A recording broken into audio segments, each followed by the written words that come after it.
Segunda-feira, 24 de março de 2025. Terceira semana da Quaresma. Evangelho de Lucas, capítulo 4, versículos de 24 ao 30. Proclamação do Evangelho de Jesus Cristo segundo Lucas. Glória a vós, Senhor. Jesus, vindo a Nazaré, disse ao povo na sinagoga: Em verdade eu vos digo que nenhum profeta é bem recebido em sua pátria. De fato, eu vos digo, no tempo do profeta Elias, quando não choveu durante 3 anos e 6 meses e houve grande fome em toda a região, havia muitas viúvas em Israel. No entanto, a nenhuma delas foi enviado Elias, senão a uma viúva que vivia em Sarepta, na Sidônia. E no tempo do profeta Eliseu, havia muitos leprosos em Israel. Contudo, nenhum deles foi curado, mas sim Naamã, o sírio. Quando ouviram estas palavras de Jesus, todos na sinagoga ficaram furiosos. Levantaram-se e o expulsaram da cidade. Levaram-no até ao alto do monte sobre o qual a cidade estava construída, com a intenção de lançá-lo no precipício. Jesus, porém, passando pelo meio deles, continuou o seu caminho. Palavra da salvação. Glória a vós, Senhor. Queridos irmãos e irmãs, a liturgia de hoje nos apresenta um evangelho profundo e desafiador. No capítulo 4 do Evangelho de São Lucas, encontramos Jesus pregando em Nazaré, sua cidade natal.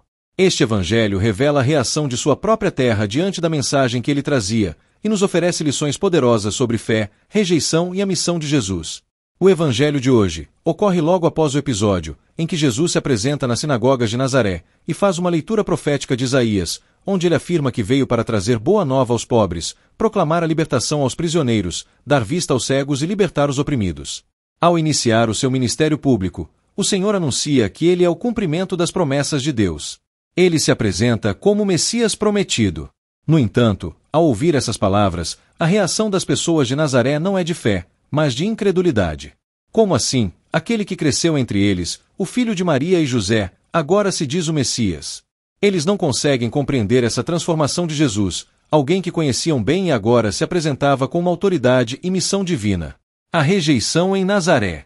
Jesus, ao perceber o coração endurecido dos seus conterrâneos, faz uma afirmação que é ao mesmo tempo uma revelação e uma condenação. Em verdade vos digo, nenhum profeta é bem aceito em sua pátria.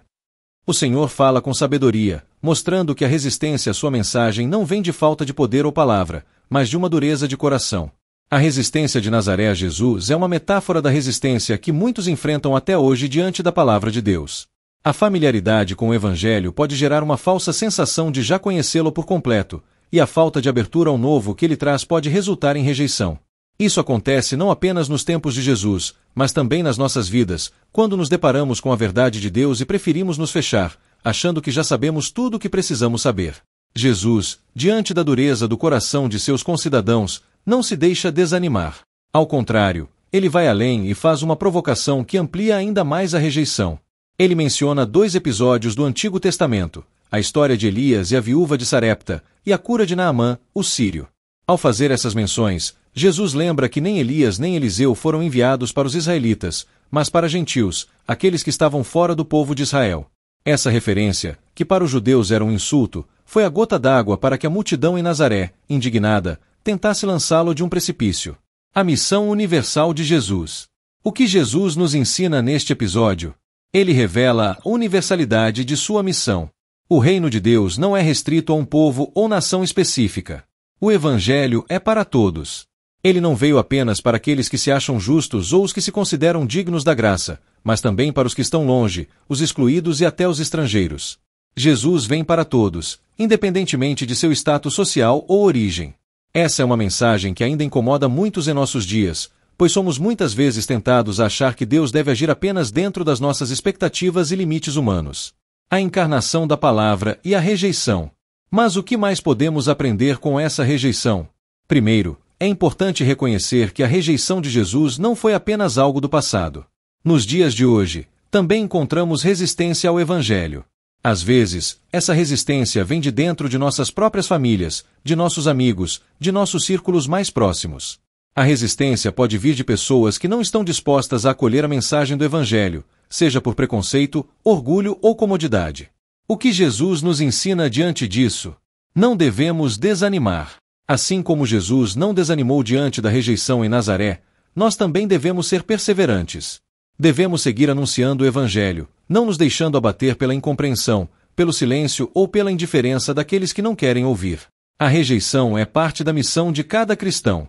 Jesus já nos disse que seremos perseguidos, que seremos desconsiderados, e até que seremos rejeitados, como ele foi.